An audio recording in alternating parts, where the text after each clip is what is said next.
اللہ تعالیٰ نے صدقہ کو نہ صرف محتاجوں کی مدد کا ذریعہ بنایا بلکہ اسے ایمان کی علامت بھی قرار دیا۔ جو شخص دل کی خوشی اور اخلاص کے ساتھ صدقہ کرتا ہے اللہ اسے کئی گنا بڑھا کر واپس لوٹاتا ہے۔ بہت سے لوگ یہ سمجھتے ہیں کہ صدقہ دینے سے مال کم ہو جاتا ہے جبکہ حقیقت اس کے برعکس ہے۔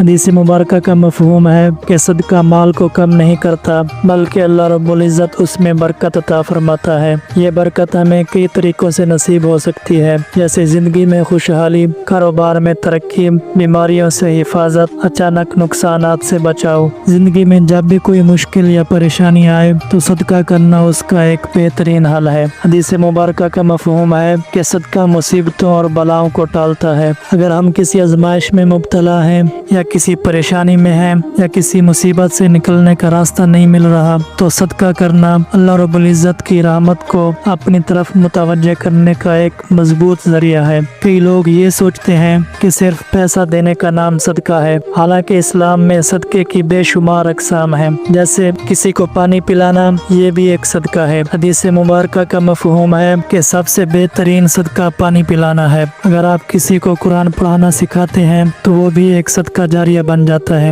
بیماروں کی عیادت کرنا، کسی بیمار کا حال پوچھنا اور اس کی مدد کرنا یہ بھی ایک صدقہ ہے۔ خوش اخلاقی، کسی کو مسکرا کر دیکھنا، کسی کو اچھی نصیحت کر دینا یہ بھی ایک قسم کا صدقہ ہے۔ اللہ رب العزت کو وہ صدقہ سب سے زیادہ پسند ہے جو دکھاوے کے بغیر ہو، صرف اس کی رضا کے لیے دیا جائے۔ حدیث مبارکہ میں آتا ہے کہ قیامت کے دن 7 قسم کے لوگ عرش کے سائے میں ہوں گے۔ ان میں ایک شخص وہ بھی ہوگا جس نے اتنا چھپا کر صدقہ کیا کہ اس کے بائیں ہاتھ کو بھی پتہ نہ چلا کہ دائیں ہاتھ نے کیا دیا۔ یتیم بچوں کی کفالت کرنا یہ بھی ایک بہت بڑا صدقہ ہے۔ نبی کریم صلی اللہ علیہ وآلہ وسلم نے ارشاد فرمایا کہ میں اور یتیم کی کفالت کرنے والا جنت میں اس طرح ہوں گے، اور آپ نے اپنی انگلیوں کو جوڑ کر دکھایا۔ یہ حدیث ہمیں بتاتی ہے کہ جو شخص کسی یتیم کی کفالت کرے وہ قیامت کے دن رسول اللہ صلی اللہ علیہ وآلہ وسلم کے قریب ہوگا۔ جب ہم صدقہ کرتے ہیں تو ہمارے دل میں اللہ رب العزت کی محبت بڑھتی ہے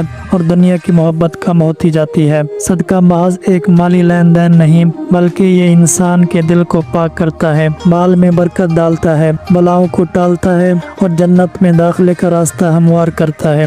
اگر ہم دنیا اور آخرت کی کامیابی چاہتے ہیں تو ہمیں صدقے کو اپنی زندگی کا لازمی حصہ بنانا ہوگا۔ دعا ہے کہ اللہ رب العزت ہمیں اخلاص کے ساتھ صدقہ کرنے کی توفیق عطا فرمائے، آمین یا رب العالمین۔